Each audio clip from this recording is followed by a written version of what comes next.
Casual here. Dying in an expedition sucks.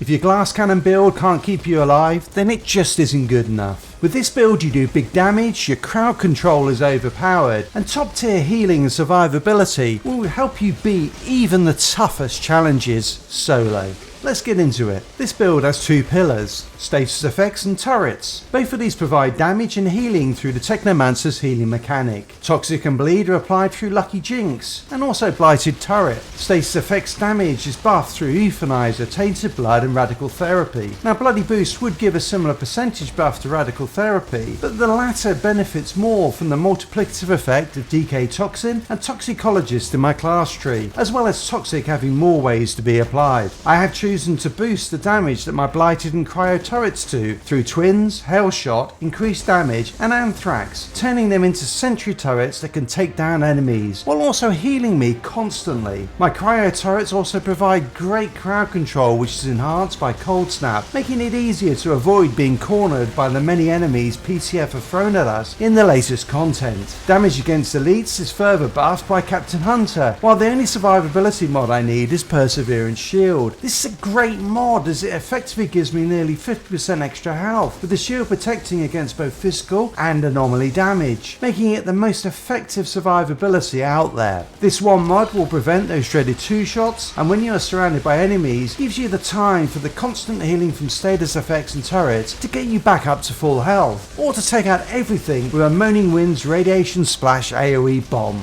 The damage and healing of status effects of my turrets are boosted even more by using gear with anomaly power and status power on them. For the third stat you can pick between healing received, skill life leech or cooldown reduction. Now while most anomaly builds use cooldown reduction, this is not necessary for this build, as your turrets stay up well beyond the cooldown on the skills. The final mod I am taking is Power Assimilation. The tooltip for this mod can be easily misunderstood, as I think we often think of elites as only being the bosses and mini-bosses in the game. In fact, a lot of the standard enemies in the games are actually elite enemies, which you can see here where my base anomaly power has been buffed from 162,000 up to a whopping 319,000. And the great thing about numerical increases to your anomaly power rather than percentages is that all of the buffs in your class tree are applied to this increase, multiplying its impact dramatically. Let's have a look at this now. Your anomaly power is buffed through the class tree by taking 7 nodes which increase your base anomaly power by 10% each, up from 6% prior to the New Horizon patch.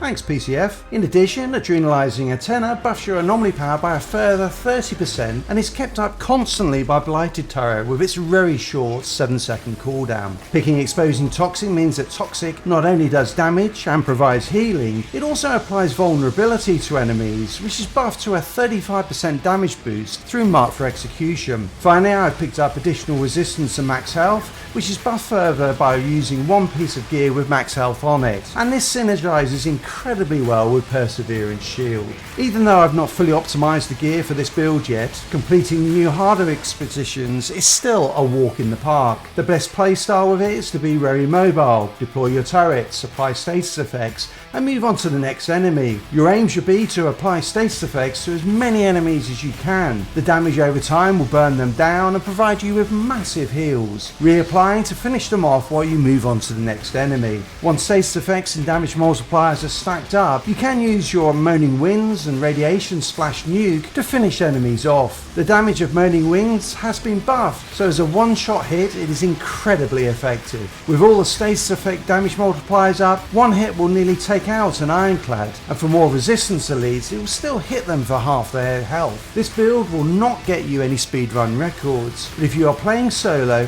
it will ensure that you can complete every CT15 expedition in a really good time, which is the most efficient way to farm for gear. Until next time, Casual out.